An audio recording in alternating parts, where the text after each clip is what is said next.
Aloha, my name is Sunny Ching, one of two kumuhula of Halau Namamo Pua Hulu. Myself, along with Lopaka Igarta Divera, have been the kumu of this halau for 38 years now.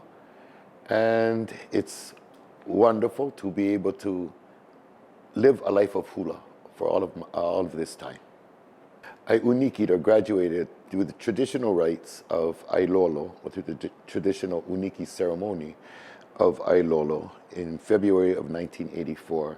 But I did not start teaching until March 24th, 1986.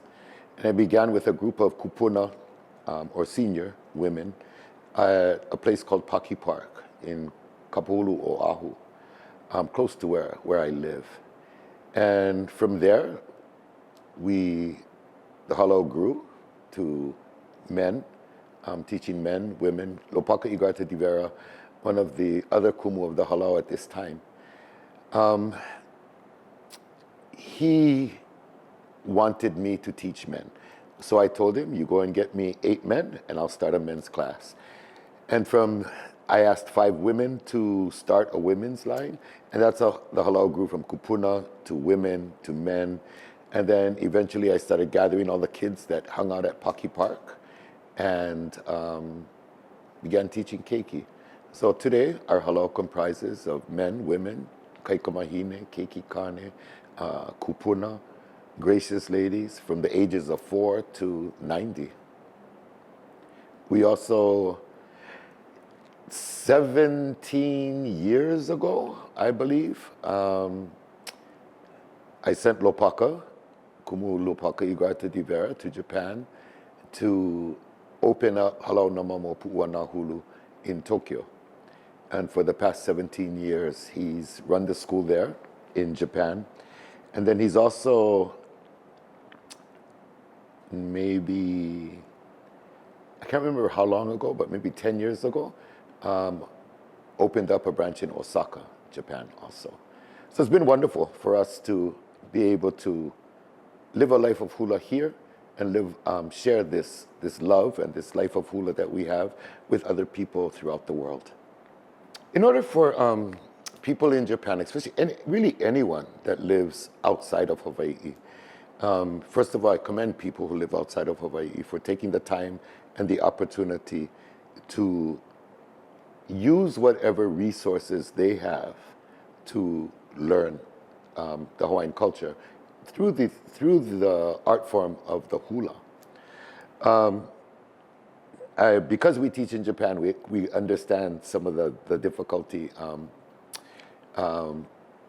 Japanese people face. There's a lack of adequate translations into their language. So it's difficult to go from Hawaiian to English into Japanese. So you just really hope that what you're trying to teach, the message, the story that you're trying to pass on, doesn't get convoluted or misunderstood in any way. So I think one of the first things that I would recommend is to find a good teacher. Find a teacher whose style that you like, but not only whose style of hula that you like, but whose philosophy of hula that you like and that you can relate to.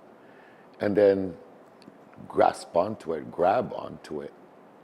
As far as the concept of taking the show to, especially rural areas, that's a wonderful thing because it helps to not only to share the hula, but really to bring a bit of Hawaii and to these different areas.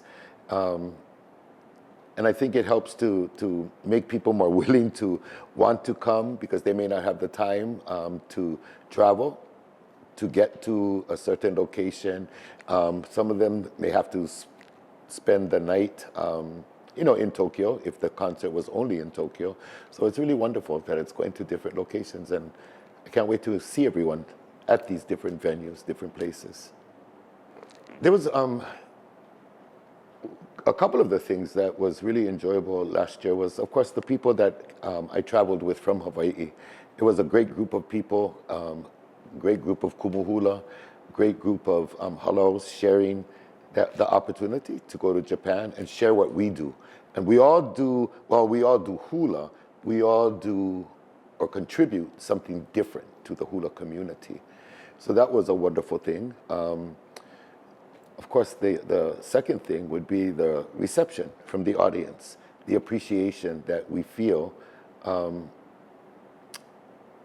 because of how grateful they are for us coming and taking the time and sharing with them, and it's a reciprocal kind of thing. You know, we're sharing with them, we're feeding them our history, our culture, and they're receiving it, and in turn manifesting that appreciation and that aloha back to us.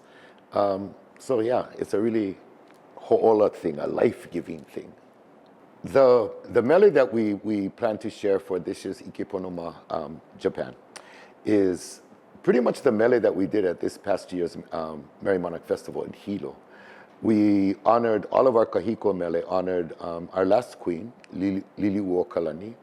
And what was interesting, or what we tried to do in our performance, was to actually, the three mele that were done by the wahine, our Misaloa hula contestant, our men, were actually different mele that focused on different areas of Lili'u's life. For the women, they did a chant called Anapo, which is a mele mai. It's a procreation chant. And we'll be doing that at this year's Ikeponoma. I love that dance. But mele mai are usually composed at the beginning of a child's life or a person's life. So a lot of times it's actually the composition or the composing of the mele begins prior to the child is born. Our men this past year performed a mele for Lili'u that honored a train ride that Lili'u took.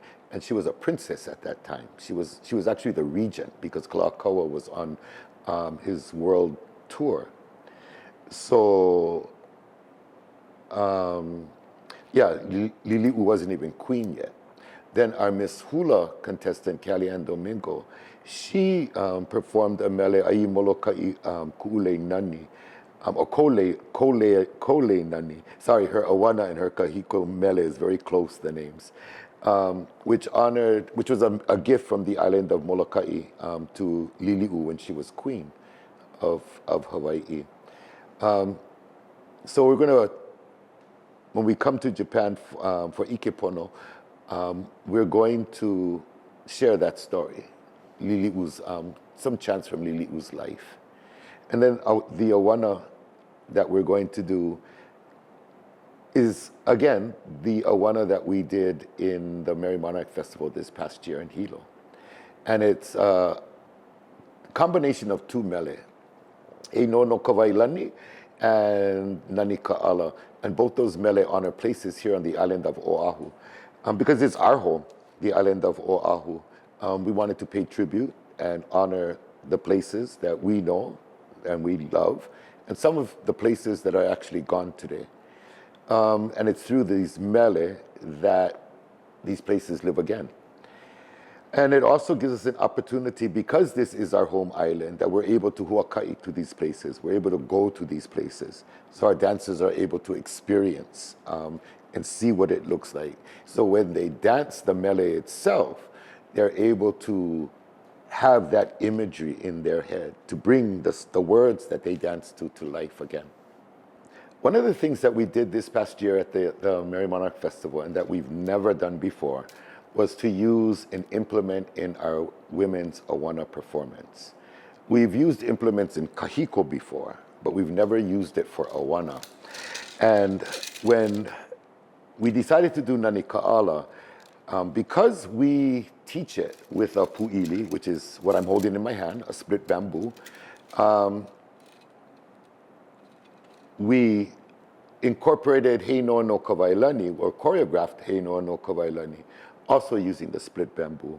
And we use that to bring a certain kind of melodic sound to the mele, and to help keep time. To help keep time to the song, but also to lend a percussion beat to the mele, and it just makes it wiha. Yeah, So we'll be bringing our pu'ili and using it for our performance at Ike Ponoma. And because we're bringing our pu'ili, we'll probably add another number at the end of our Awana performance. Hope to see you at Ike Ponoma, Iapana, coming to a town near you. Aloha.